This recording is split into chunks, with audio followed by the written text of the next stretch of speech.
Thank you for watching the Virtuous Her podcast this Thursday night. I am so excited that y'all tuned in. Make sure you like, you share, you comment. We want to engage with you guys tonight because we have some awesome guest panelists that's going to share with you some ideas and some tips on how to get through some of the challenges that we face as women during the holiday season. So go ahead, click that like button, click that share button, engage with us, ask us questions, comment. We want to talk to you. And so tonight I am so excited that we have the beautiful Miss Stephanie Handy with us. How are you doing? I am great, Kristy. I am excited, y'all, because this lady is something else. Like, she has this incredible Facebook group. So I want y'all, we're going to pin that group, that link to that group so that y'all can go and join it. But she has this incredible Facebook group where she constantly pours inspiration into women and encouraging them. And I know every single day I can log in and see some beautiful artwork and some beautiful encouraging words. Stephanie, what inspired you to do that? Before we talk about the Christmas, I just want to talk about that because she has done an incredible job with that group. Thank Can you tell us about that and what Thank inspired you you to do that? Well, the name of the group is Sister Queens. Okay. And what inspired me to do that is I firmly believe if there could be so much negativity with females or within females, and you know how you always hear if you get a lot of females together that there's always some negativity, backbiting, gossiping, that kind of thing.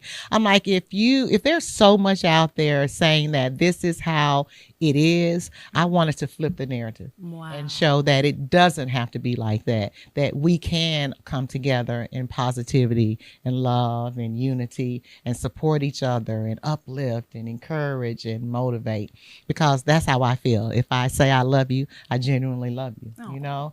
So I just know that I'm not the only one that feels like that, you know? And so far, you know, praise God, we have 3,800 positive queens out here that, you know, and here's one of them, and you're one of them, you know, and we're out here doing our thing and uplifting and encouraging other women. So if you haven't heard of Sister Queens and you know someone that is a member, you know, just tell them to add you on, because we're trying to grow so that we can do more in our communities. We can do more to uplift each other and encourage each other and just be there for each other in a positive light. And this is real because this is where I got the idea from the podcast. Like, I saw her in the group just encouraging people and just, you know, kind of really talking about some of the things that people were struggling with during the holidays. And I just saw the encouragement and the inspiration. And I'm like, girl, we got to do a podcast.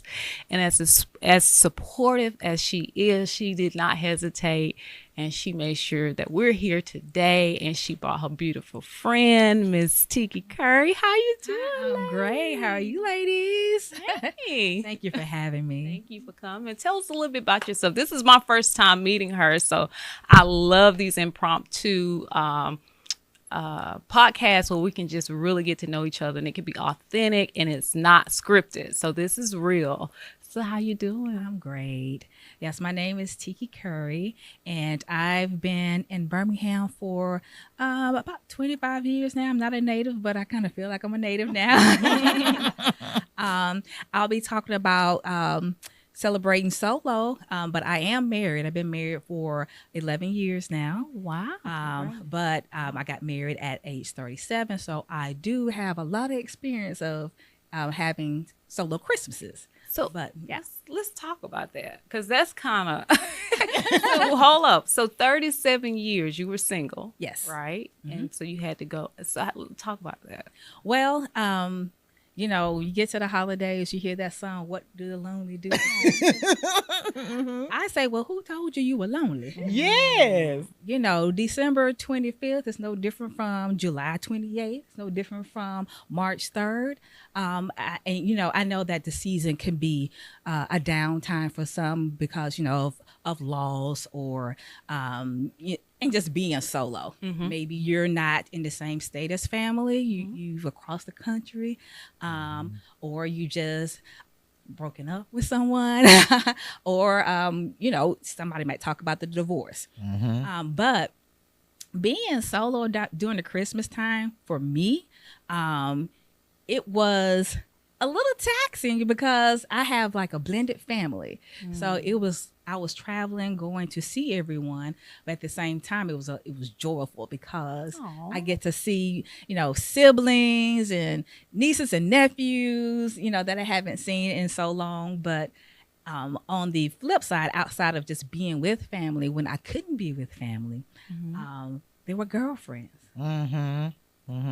And so one of the things that I get to do around the holidays is meet up with girlfriends, especially those who are living out of town. They come home. And so as a matter of fact, next weekend, I'm traveling to Georgia. Some other girlfriends we're going to visit another girlfriend. We're having a sleepover. Oh, that's cute. Oh, that's. I always wanted to do like the adult pajama, but because I got the little babies. You have any kids? I have kids through marriage. Okay. But grown kids. Yes. So you don't have the little ones. Don't have the little ones. However, I am the fun house. Like I said, I have a whole bunch of nieces and nephews. So I do give my siblings a break. So I'll have them over during the holidays too, a couple of days. Not a whole lot, but enough to give mom and dad a break, and sugar them up and send them back home. So what does loneliness mean to you? Like how does that feel when you say a person is alone or feel lonely? I think people feel lonely when someone is reminding them that they're not with someone. I like that. Because you don't really think about it every day. I didn't focus on, where is he, Lord? When is my Mister going to come? What I did was I did confess him, and I left it with the Lord. I said, when he comes, he comes. But I can't lose every day, every minute of my life, focusing on, is he around the corner? I don't want to miss out on life. Oh, that's I like that. And so I never subscribed to loneliness. I never subscribed to the commercials, the magazine, the movies telling me that I had to be with somebody, telling me that I, something's wrong with me if I don't have anyone. I mean, because I love people. I love being around you, with other women, friends, so I'm not lonely. I'm just solo. Right. And then solo means that I can come and go as I please. Yes. So it's not a bad thing. It's only a bad thing if you subscribe to what people are telling you. That what loneliness is. They give you their own interpretation of it. And so I flipped the script. I'm like, no, I'm not lonely. I'm sitting over here in my corner by myself. And me being an introvert, sometimes that's a good thing. But, I know how to socialize. Yes, you do. And I would have never known she was an introvert from day one. We clicked. Yeah. So I would have never, when you said that, I would have never thought that in a million years. Because I love people. Yes. I and love you're people. a loving person. I care about people. And it's so genuine. And it shows. Yeah. And so I it's my desire, for the longest, I worked with women. And I wanted them to always know that they're special, and not to let anybody define who they are other than themselves, and to always speak positive over them. And it's not the end all because you're not with someone. Nothing is wrong with you. Let God, if you believe in God, let God prepare you for that person, because when they come, they will. So speaking on that, I was going to okay, so Stephanie, it's going to be 40 years. 40 years on December 17th. Oh my God. Yes, I've been with my Mister. I call him my Mister.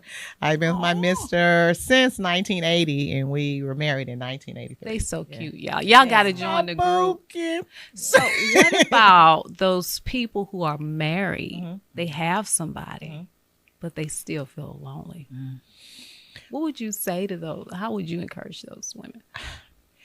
Now that one I'm going to have to speak is in as if I were someone else. Yeah. Because I've never experienced that. I mean, like I said, even when we were young, we were together. We've just been so tight for so long. But you know how when you're in a relationship and you still know of others that may not be exactly the same. The same. Right. Okay. So I would just say with me in seeing that we try to be the people that, okay, we want you to look at our relationship, which is far from perfect. You know what I'm saying? No relationship is perfect. Believe me, 43 years, we've had our share of ups and downs.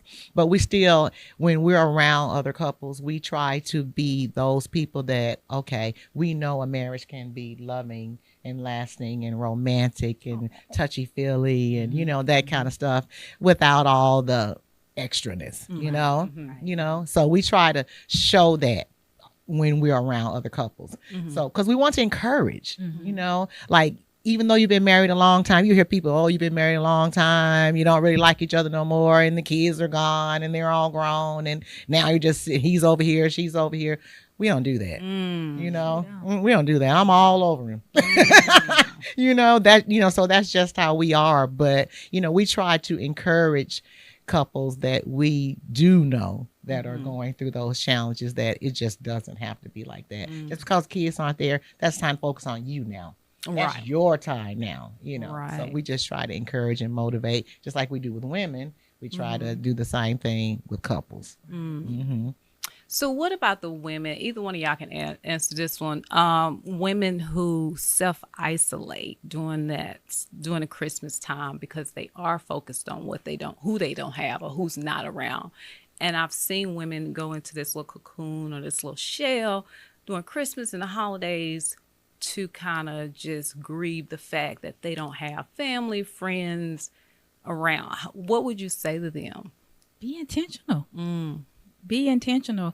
There are always going to be something going on around town. Play dress up. You know, when I was single, I didn't wait on anybody. You know, I have girlfriends, but if they wasn't available, that didn't mean I had to sit at home. If I wanted to get out, just put on something cute. I knew I would run into somebody I know. It didn't matter. But, you know, just be intentional. I love that. And even if you don't feel like doing it, I say push yourself to do it. Go to the mall and find that fly dress. You know, the first step is looking cute and being cute. And then she's so fine, she looks cute in anything. So my boo. But you just have to be intentional. And I say start practicing that before you even get to the holidays. Go to the movies. Take yourself to dinner. Take a weekend getaway. I had Tiki retreats. You know, I love that. Yeah, so if you start practicing those things before you get to the trying time, like you said, the holiday seasons can be challenging. But if you start practicing those things, just being intentional beforehand, you can go through the holidays with flying colors. You go. I love that. I love that. The Tiki retreat. Tiki retreats. I think for me, that's probably why I never had a holiday to myself. Like even because I didn't marry till I was 26, right? So, but I was so intentional. Like I'm not spending the holidays by myself. I'm gonna find somewhere to go and something to do. And I don't know if it's the pandemic or what has happened, where people like I'm seeing a lot where people just like, well, I don't have a husband, or I don't have a mate, or I don't have this and that. And it's like what you said, being intentional. I think that's powerful. I was like, if y'all don't take anything away from that conversation, it's just being intentional about those relationships. So Stephanie, you talk a lot about relationships, and not just, marriage, but just how women come together and how they treat each other. I find that it's important for you to be who it is that you're looking for, even in friendship. So talk about that. What attracts you? So if you see a person and they're trying to befriend you because you're outgoing, and you're just a people person, what makes you want to connect with a person? I like what you said from the very beginning. I try to be the person I subscribe on Sister Queens. If I'm an encourager and motivator and uplifter, I want to be that person when you see me. example when I met, Tiki. I mean, we just clicked because she's just such an amazing person. But I try to be engaging and I try to be warm. I want people when they're around me to at least feel like what's coming from me is genuine, and heartfelt, because I will tell you, and I have struggled with this, people will say that your kindness is fake. So I did struggle with that a little bit because I knew it wasn't. So, but I had to get beyond that to know, because I know me, and I know who I am, and I'm very secure in who I am. So I just continue to be that kind, warm, genuine person. And if you want it, it's fine. If you don't, that's fine too. So just be the best possible you that you can be. I love it. So let's look at the flip side, Tiki. What is it that make you not want to connect with a person? Like that energy they bring, like what pushes you away, even when someone's trying to befriend you and trying to get close to you? Well, at first I'm very observant. So I'm quiet. I am watching the room. And I'll be nice to anyone. I would befriend anyone. But as far as long lasting, I'm very intentional with my circle. I can associate with anybody, but I'm very intentional with who's in my immediate circle. I protect it because I have peace Amen. in that place. I love that. And so, but at the same time, I can have empathy for someone who may be challenging, and try to be the example of who they could be. But I don't, I know my assignment, in other words. So I'm not going to push myself on anyone. I will make myself seen and like, here I am, this is how we could be if you allow it to. But if you don't want to, I'm okay with that. But I'm still over here, but I'm not going to force myself in anyone's circle, nor am I going to force anyone to be in mine. I love that. But the door is open. Another thing I found too, just because someone's in your circle doesn't mean they're in your corner. Come on. So you can, like you said, you're intentional with your circle, and I'm intentional with my circle too, but I'm real intentional with my corner. Because you can be in my circle, but you may not necessarily be in my corner. So, I just try to think of that as well. And that's I like that, because sometimes we expect too much from people that's not necessarily in our corner. They're just in that circle so that they can have that self, feel good about themselves. So I do like that differentiating between the two. Circle in the corner. So I think I think that's a big problem. Like, people really struggle with being alone, but it's like what you said. You don't have to be alone. I think it's a choice. It's something that you're choosing and subscribing to. Is there anything else you want to share with the people that may be watching that we may not have talked about or discussed? No, other than just like I said before, just be intentional, and you define who you are, and don't subscribe to loneliness. You may be alone, and alone is different from being lonely. And so just know that there are other people around. Just be intentional. Thank you so much. Thank you for coming. We really for having me. Yeah. So y'all stay tuned. We're going to take a quick break and we're going to be right back.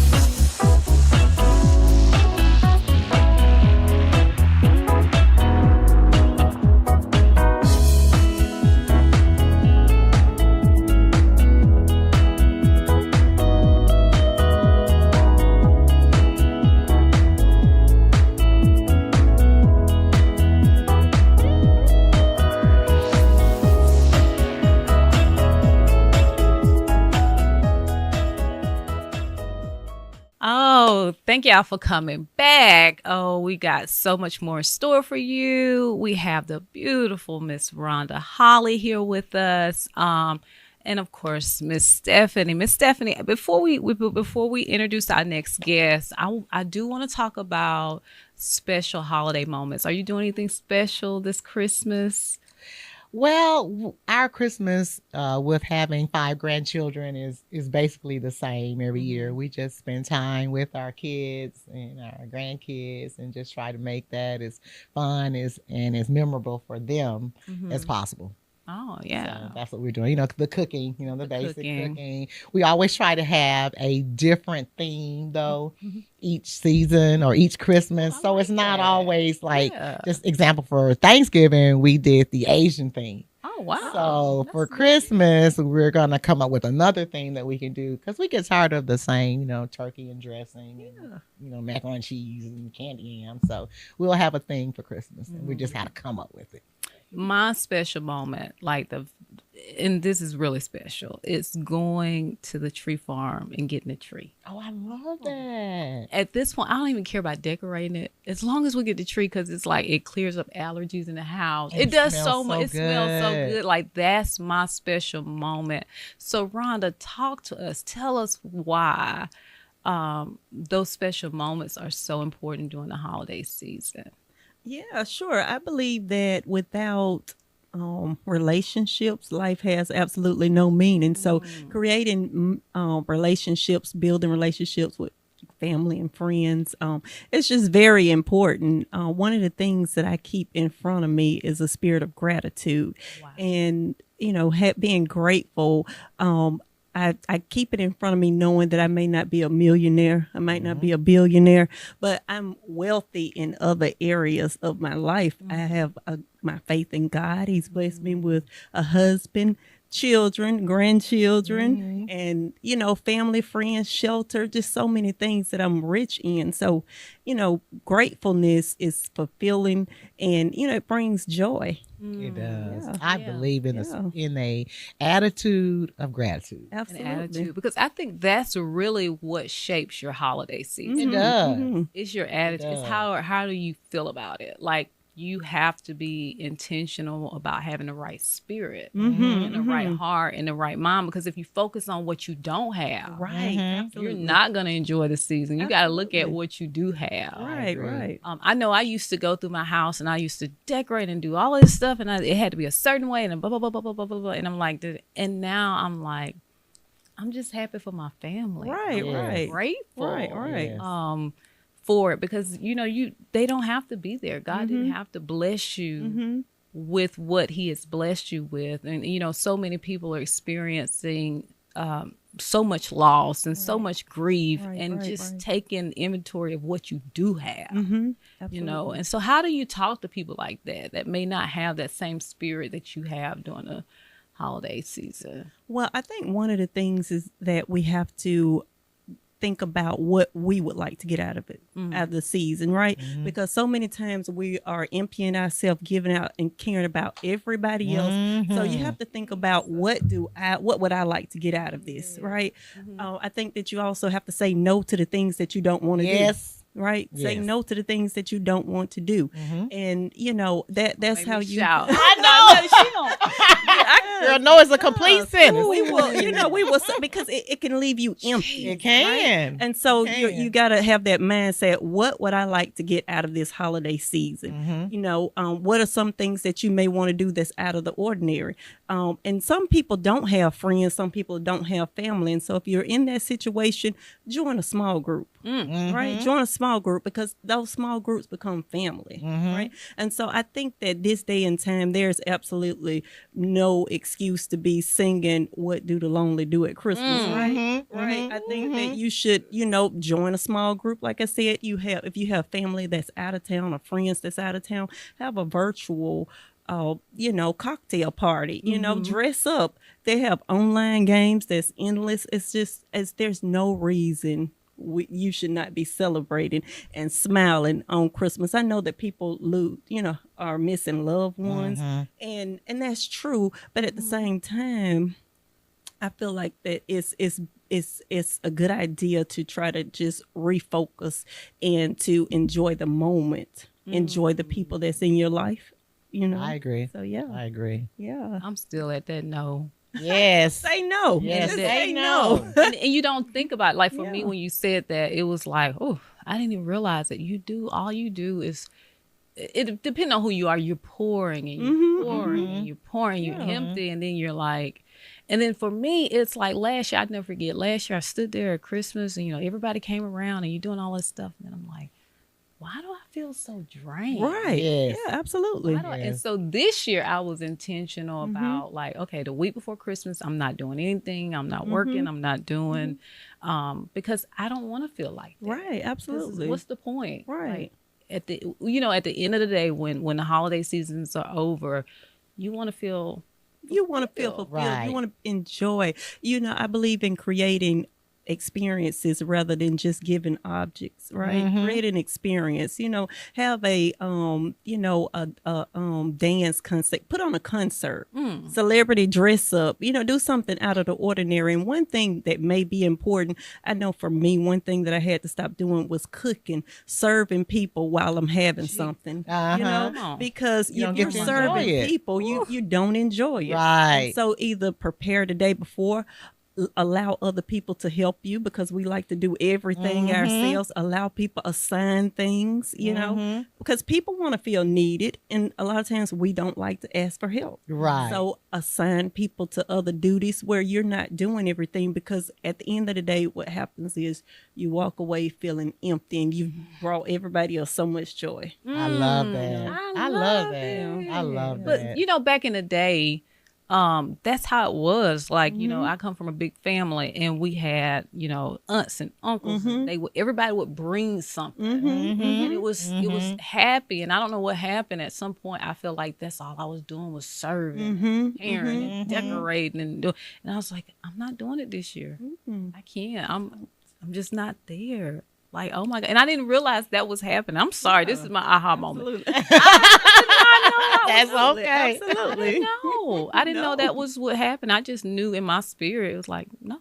Yeah, you just have your one little assignment that you do, even if it's just it being at your home. That's your assignment. Everybody else is you've delegated duties to other people. Have a baking contest. Some people who like to cook, I like to cook. They love for other people to enjoy their food. So get some judges, have people to donate prizes, or, just try whatever you do. Try not to do it all.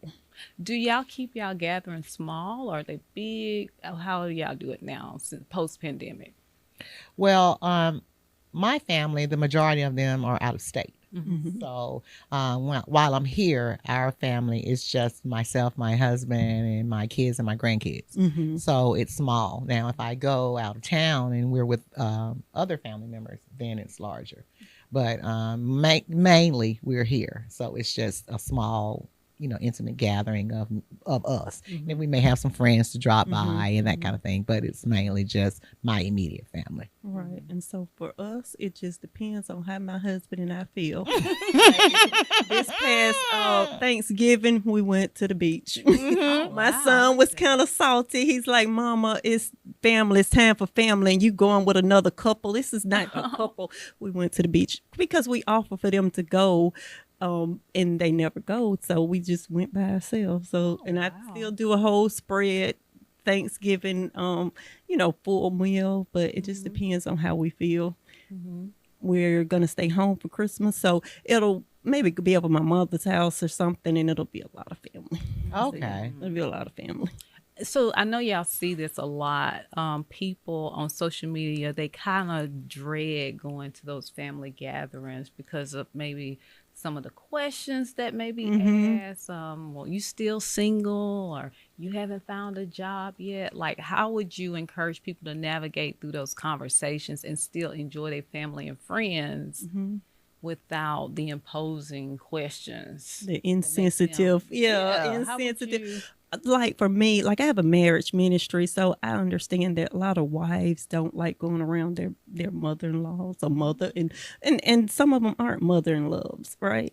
And it's just the truth because they put their food down, or you can't cook for my son, or and so it can be all different types of reasons why some people dread going to family functions. You got another baby this year, whatever.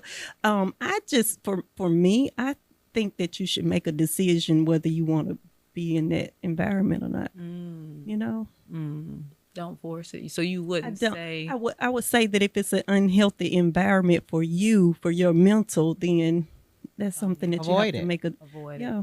Yeah, do your own thing. Create your own tradition. Yes. Yeah, create your own tradition. Yeah. And so if this doesn't work for you and your family, then you create your own thing. I agree. I am a firm believer in I don't be around toxic people. I don't care who they are. Right, absolutely. Friend, family, or foe. I can't do it. If it disturbs my peace, I can't do it. So as far as me and family and awkward questions, again, growing up with our family being so scattered, I longed for that, the big family celebrations and that kind of thing. So we would always have to go somewhere, to get that. It wasn't really right here, for us. So when we do, and I'm big on family, so when we do get a chance to go to those big family functions, I love it. And my family in the type that, ask those types of questions anyway. But, like I say, even growing up, I longed for it. So I love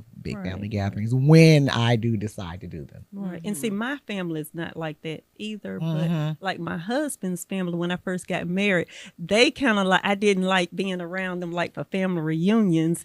And so for a couple of years, I stopped going.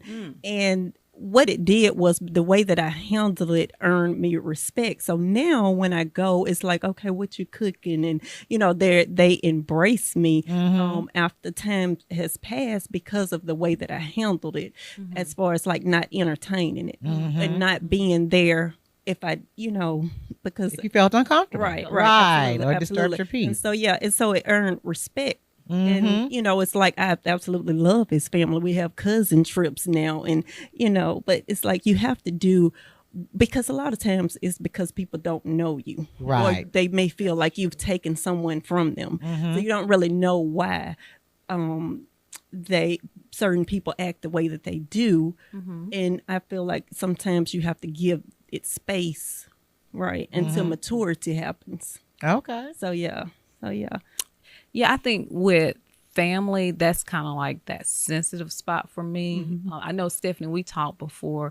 With a stranger, I can care less how you feel about me. Right. Absolutely. Like I can walk in a room of strangers. They don't have to like me. I don't care. But when it's people that I love and people that I care about and supposed to love you, you, and those environments uncomfortable, I have to pull back. Right. Absolutely. So, of course, I'm in my season of pulling back. I love that. Pullback season because I can't do it. Right. There's this emotional, some type of attachment, and I cannot allow you to hurt me. Just because you don't understand me, just because, things may be different from what you expect now. Right, absolutely. I can't allow you to hurt me. Absolutely. Especially on Christmas. Right. Anytime. Or people think that you owe them something, or you can't go around people without giving them something. It's like being around you it costs me. So it's like, you can't, it's like, so you have to protect your peace because the longer you entertain those spirits, the more they're going to come. Yes. There's no end. And so you have to have, some things are non-negotiable. That's your peace. You better say it. You better, because I'm like, it's just, why? It's not that I don't want to buy you a gift. Yeah. But why are you requiring that of me? Right. I can't even come around unless I got to buy everybody something. Right. Like I think that's just unreasonable. Right. You know what I mean? Or if they're not coming around, if you're not, they're not going to come to you if you don't buy them, or they don't even want you to come over if you're not buying for them. I'm like, that's not the way it's supposed to be. Right. And then people wonder why they struggle relational, because they have these expectations from people that I just think are so unreasonable. Right, because they think that you have more. And one of the things that we do, because our family is so big and there's so many children, is we pull names. So for Thanksgiving or during Thanksgiving, we'll get together and we'll pull names so that you're not buying 50 people, and so we still end up buying. Like, I'm gonna still get my mama something, I'm still get my sister something, or my aunt something. I don't even know why we pull names sometimes, but it's because of all the children, and so we'll let them, we still get who we want to something, but if you don't, it's not a big deal, because that's the purpose in pulling names, because everybody can't afford to buy for everybody. Right. But I think what you're speaking from is like entitled spirits of people who think that you owe them something or feel like you can afford it, that come with their hand out, Right. and they don't have anything to give, but they want to receive. So we have those people too, of course. I think Everyone has does. Yes, everyone does. love to receive. Like, I have a family member, she don't care about you buying her kids anything, she just wants something. But she's never gonna buy anybody, nobody. She don't buy anybody nothing, or if she do, is something mediocre. But you the pulling names helps. It really helps. It helps. I love it. All this stuff going on in my head, and I'm like, y'all just talking about what's in my head. Like, this is so amazing. It really is. I really appreciate you sharing. Like, that's impactful. I'm like, Very impactful. Very, very impactful. is there anything you want to speak to the audience about or share? Yeah. Well, other than make sure that you take pictures, capture the moment. Whatever you do, capture the moment, because you don't know if that's your last time seeing one of your loved ones. That's true. Or you can create things in the future, like ornaments or pictures with ornaments, or just different personalized gift ideas with those photos. People love to look back at memories, so capture the moment. Love it. One thing I did want to say before you mentioned your couples ministry. Can you just for a moment tell us a little bit about that, because I love it. Okay. And that's actually how I met Rhonda, through her couples ministry. Can you tell us a quick thing about that? Sure. We have a marriage ministry. My husband and I, we've been married 31 years. We just celebrated 31 years. And we have a marriage ministry it's about 9 years old now. It's called BAM. It stands for Building Anointed Marriage. And we are an active ministry. We haven't been active too much since the pandemic, but last year we did a retreat. So we tried to get couples off the couch. And so, we have a Facebook group that other married people can connect to. It's called BAM, again, Building Anointed Marriages. Yeah. We're going to share it in the comments so that y'all can connect with her, because I know she is powerful. So make sure y'all connect. Thank you so much. We're going to take one more quick break, and we're going to be back with our last guest. Y'all don't leave us. Be back soon. Yay.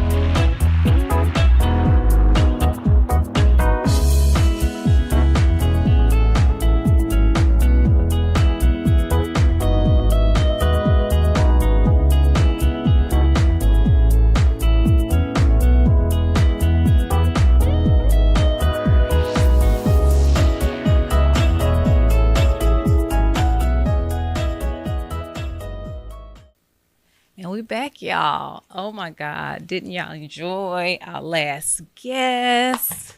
Yay. I'm excited. I am excited about the holiday season, but Stephanie, it's like, I don't know how to explain it. It's just like, I think this year I've been intentional about not being stressed out and doing stuff and overdoing stuff because it causes so much stress and so much tension. What about you? Are you just kind of gung ho into it? Are you relaxing? What are you doing?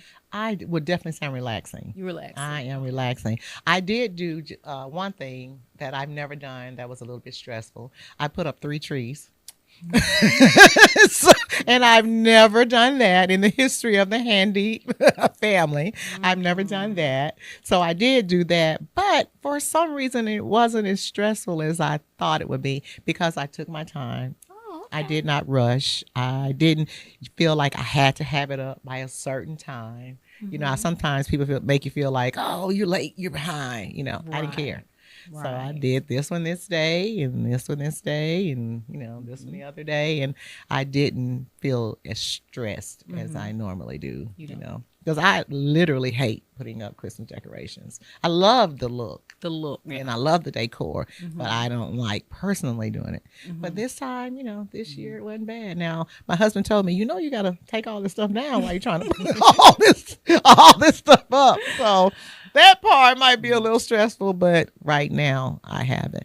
And I will say this, another thing, and I tell my kids too, stop looking at all these advertisements and thinking that everything has to be just like what you see. Oh, yeah. You know, just drop that, you know, make Christmas the memory that you want it to be. Right. And don't feel like you have to look on Instagram and see how the Instagram person is doing it, or you have to look on TV and see how this family is doing it on this commercial that you saw. You know, make your own memories and just make it comfortable for you and your family. So that's what we're trying to do. I used to have my little own like separate Instagram accounts, and I have my decor account, I have my clothes account. I just stopped because it is overwhelming. It is. But speaking of stress, we have Miss Undrella Woody here with us. And y'all, she is probably the most calmest person. Calm. How do you do it? Your voice is calm. Your demeanor is calm. Like, how would you, for a person like me who could be over the top and like, what would you say to a person to just calm them down?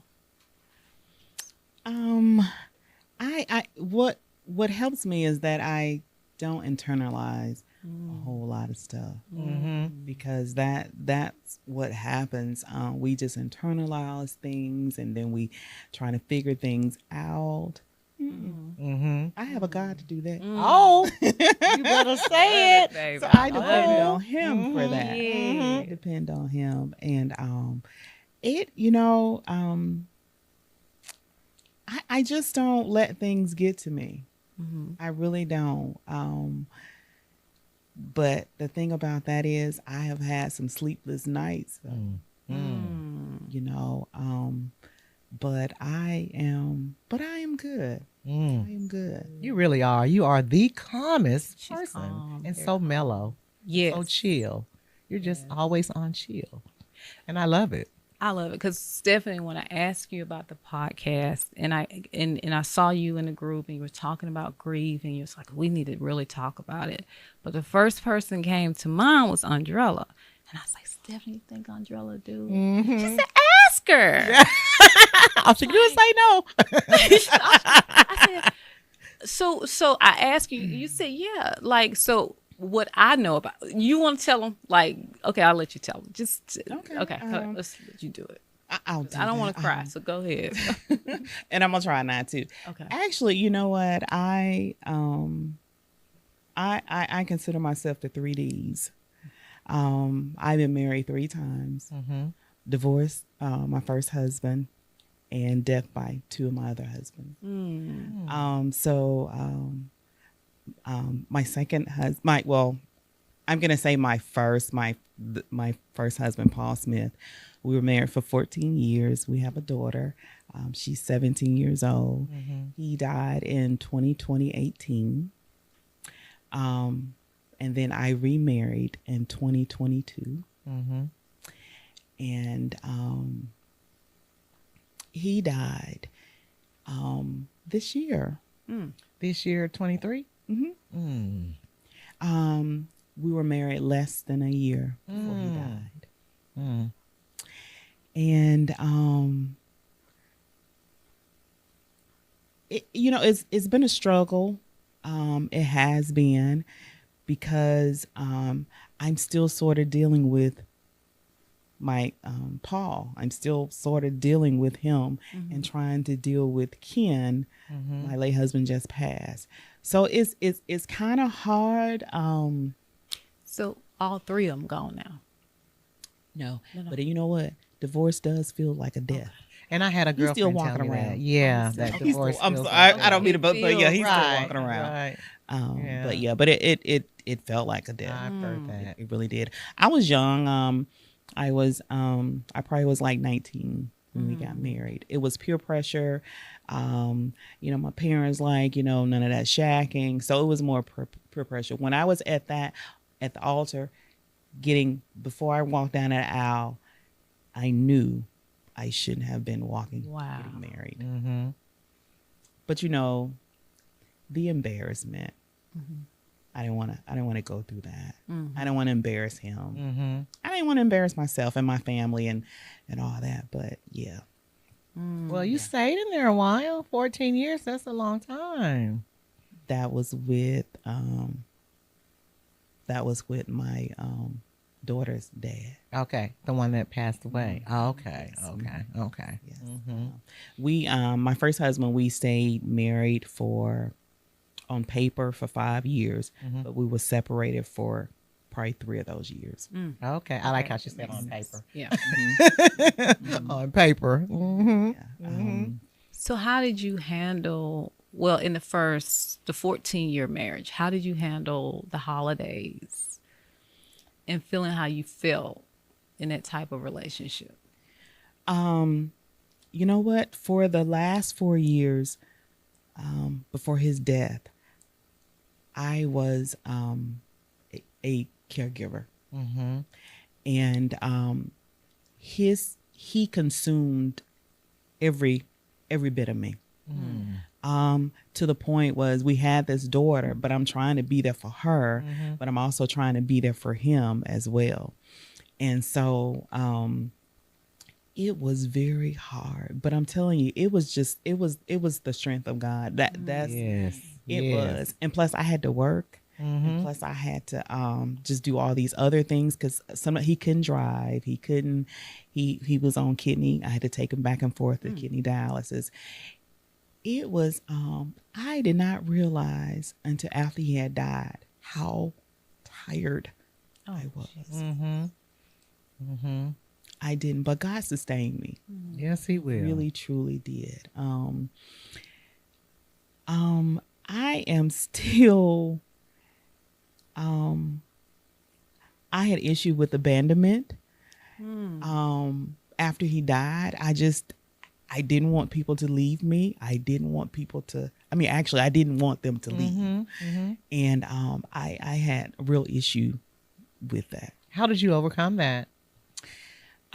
Ken, my late husband that just passed, when he came into my life, because I brought that onto him, and he told me, you need to get help. And like, that is my great. my daughter's getting help. I don't need any help. That's a great I'm thing. good.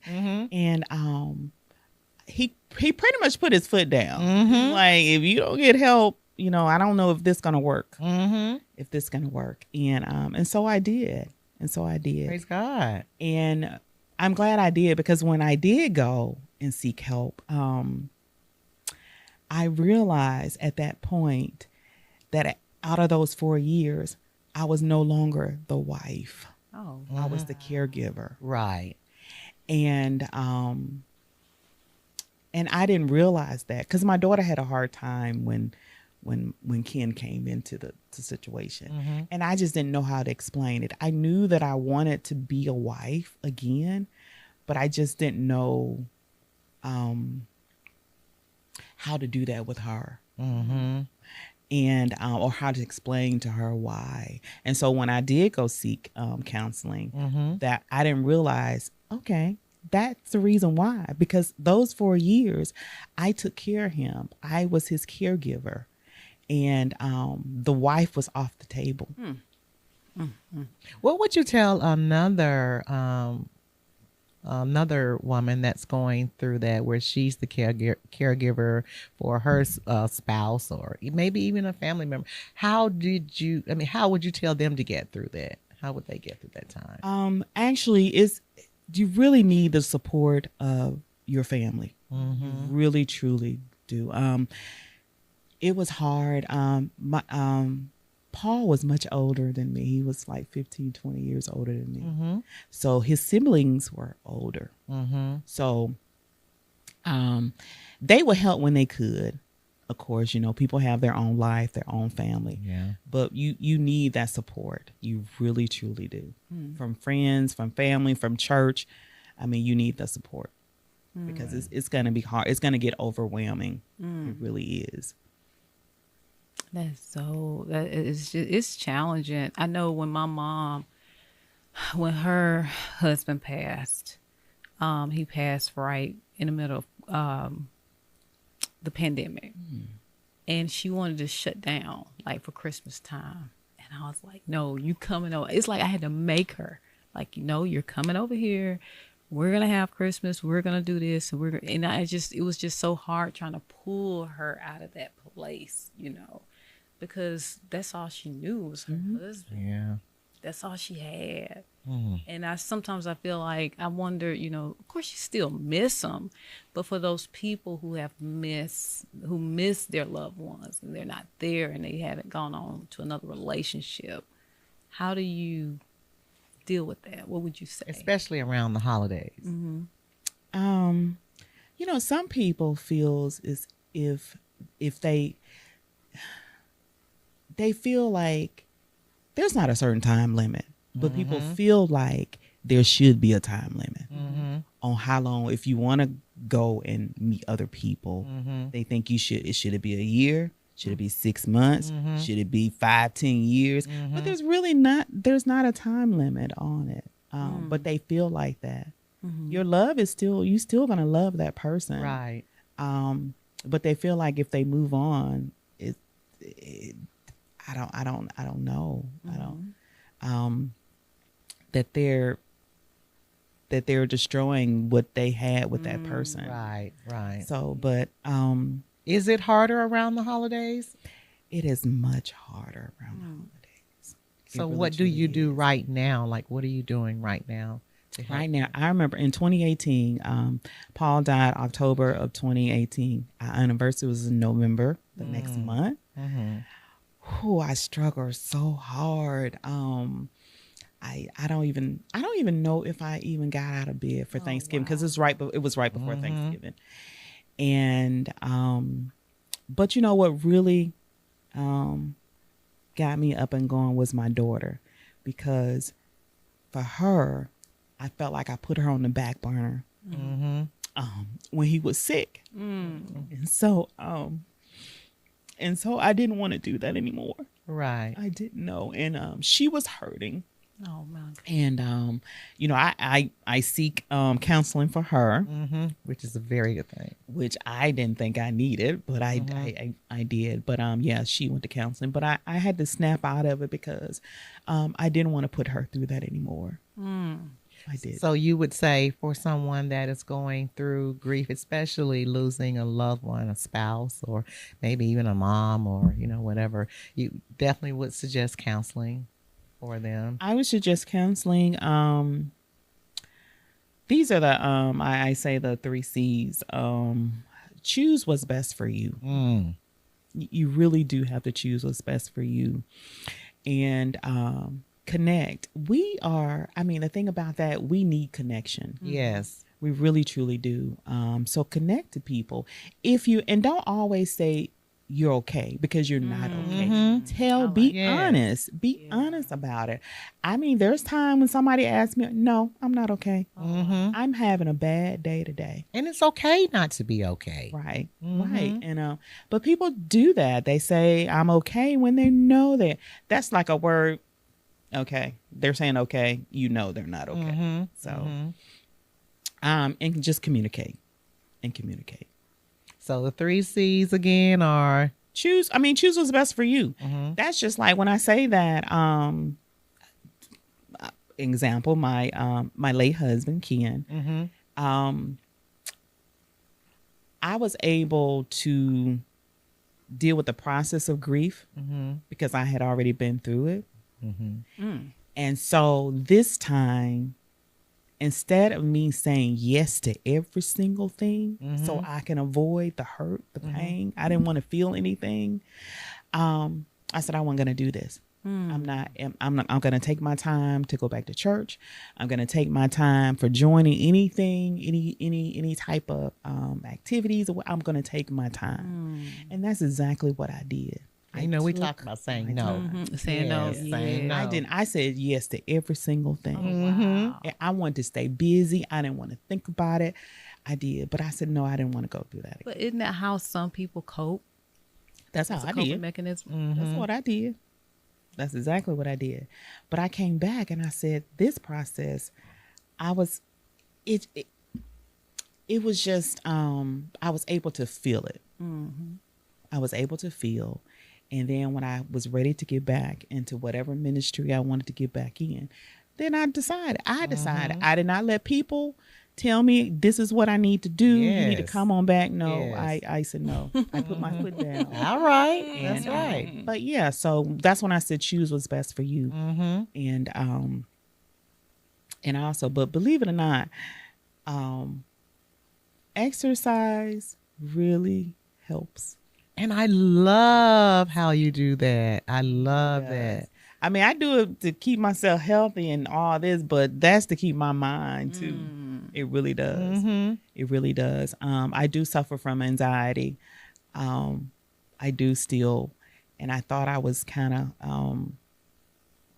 of done after Paul, but then Ken came, and so it kind of reared its head back up. And so, but that helps. The exercise, it helps. The walking helps. So I love that you and I see so many people now that aren't afraid to share that they do suffer from anxiety or depression. And I think we as females definitely need to share that with each other because it's okay. it is. It is okay to not be okay. Right. And it's okay to go to counseling. Right. And I think sometimes we in the African American community feel like all you got to do is pray about it and that's it. Yes. But prayer without works, Yeah. So I believe you can go to the eye doctor, heart doctor, lung doctor.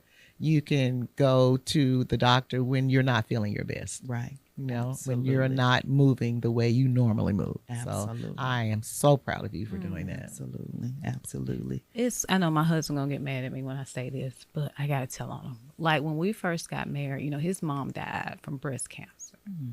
And I didn't know that he wasn't over the grief until I had my baby. When she came, I'm like, you were still grieving, like 4 years. Like it was just the holiday season. It was like, he was good, but it wasn't the same. It was like, oh my God, I didn't even realize, I knew something was wrong, but they, you know how men are, they don't show it. They try to cover it up and, but it was like 4 years that he was still struggling. Like, so what would you say, what does that grief process look like? The time frame, like, do you want to be like David, where David, when he lost his baby, he got up, wiped his face, kept going, or what does that look like? Grief is heavy. It could be messy. It could be painful. I think for some people, talking about it, it really helps. And I wonder, I'm going back to your husband, and I wonder, did he really talk about his? He's quiet. He's and very quiet. It helps. It helps. And that's why it's so important to hold on to those memories. And sometimes people think you shouldn't, they don't want to, talk about it, or it may bring up. No, it's not. It's not. It's not going to bring up it. It's going to bring up good memories good, think about that. That's what it's going to do. But some people don't want to talk about their loved ones for fear of it may bring up some hurtness. I don't know, past pain or what have you. But no, I want to talk about my loved ones. That's what the memories. That's all you got left behind is the memories and stuff. So for him, I think it would probably lessen it if you talk about it or do memorial and the holidays. Oh, that's a good idea. That's a Good idea. I like that. To do that. Or some type of way to honor her. Yes. Right. I think he would like that. Right. Instead of, you do feel sad. Even Mother's Days, I could feel it. Didn't say anything, but I could feel it. I'm like, oh my God, I don't want to say nothing. I don't want to talk about it. I don't want to, but figuring out a way to honor her, I think that would be a good I think. And it also incorporates the children into it. So if they don't have all of those vivid memories of that particular person, they can get to know them better through what you're doing to celebrate that or honor that person. Absolutely. So how's your daughter handling? She is she has the counseling help. I gotta say that it has help. I think this time around when Ken passed away, she wrote me this long text, and she says to me, Mama, I'm sorry. She said, I'm sorry for Ken. I didn't get to apologize to him. Because, he wasn't her dad. That I know how teenagers could be, yes. Right. yes, She said, I'm sorry that I wasn't able to apologize for him. I know that he loved me and you. And I apologize for not, saying things that I shouldn't have said and just all that. And I said, you know what? I said, he's good. He knew you didn't mean anything. He knew, like you said, you a teenager. Right. And he just wanted what's best for you. So, but she is good. She is good. That's good. And I definitely believe counseling is great for any family member that may be struggling through that. And it's really, we were talking about people that are struggling and, through the holidays that have lost loved ones. I think that first one is like that. Ooh, 'cause I know when we lost my husband's mother and, and my dad and when all, it was like that first one is a killer. It is. But I think as time goes on, like you say, you start thinking about more memories instead of the sadness. It does get better. But it's hard to see the light in the tunnel sometimes when you're going through it. That's true. It is. It really, truly is. And I just thank, God for just seeing me through. Yes. Just seeing me through. Would I have thought this could happen to me twice? So soon? So soon. And then I thought about this is the I think a story that I read that says I thought I was your lifetime. I mean your life. And that is so true. So but taking my time this time, my it's just clarity for me. Yeah. And I can move forward. On what's next for me and my daughter. What is next for you? I am just enjoying life. I'm truly I graduated. Ooh, congratulations! And today's her birthday. Yes, today's her birthday. So, I'm excited about because in the midst of all that, I was able to graduate from college and. That's blessed. That is a huge And blessing. also I am teaching. I'm a teacher. So it's like never thought I would. Look at God. Wow. But I'm excited about that as well. That's like You're just enjoying life, doing the doggone thing. I am. I'm glad. Do you see a relationship in the future, or are you just kind of letting God just guide you in that, or? I am just letting God Okay. guide me Mm-hmm. because He guided me with Ken. As well. Mm-hmm. He did. He did. So I'm just gonna let him guide. I am open. Mm-hmm. I'm open. I'm just gonna leave it at that. I am open to whatever God has for me.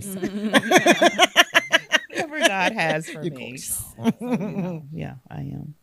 I love it. Me I too. love it. I love your like you have to know her. Like she just, if she want to do something, she does it. It's like you That's a just blessing. push, even though. And I remember you was in the choir stand and you came back, and I'm like, this girl up here singing, and she just, I know I would have sat down, but it's like you got Yeah. up, you moved, you pushed, and that's what I want to tell people. It may be you may be experiencing some challenges and some struggles, but just get up and push and go on anyway. What would you want to tell them, Stephanie? The exact same thing. Again, like I said, I know that first year of losing a loved one, like I said, it's tough. It really is. But if you can just push through, you continue to lean on God's unchanging hand, because He is not going to leave you or forsake you, I think you can make it through. Absolutely. Joel, what would you say? Faith. God is gonna be with you through your grief. Yeah. Yes. He truly is. I believe Psalms, I think David said, God put your tears in the bottle, and He carries you. He's with you through your grief. So it's just having that faith and believing that God is always with you. You got to believe that. Yes. And He's here. He's here this year. He's here for us. We're here for y'all, so if you need us to pray for you, please drop a comment. We're here praying for you. If you want to connect with any of these lovely ladies, our guests who've been on the show tonight, please connect with them. We've tagged them on the video. So yeah, y'all can just connect with them and talk to them. I'm pretty sure any of these lovely women would love to share with you more about their story and what it is that they've gone through, and give you more tips and ideas on how to get through this holiday season. So we just hope we said something to encourage y'all. Yes, absolutely. Absolutely. And again, I just thank you. This is a magnificent idea. And if it can just help, the old cliche, if it could just help one somebody, yes. Just one, we're just eternally grateful. So thank you to you for this magnificent idea. And thank you to you and all the other ladies for just being here with us. Awesome. And until next time, until next season, make sure y'all just stay connected. That's all I got to say. Yeah, that's good. That's good. Yeah, stay connected. Stay connected. See y'all later. Bye.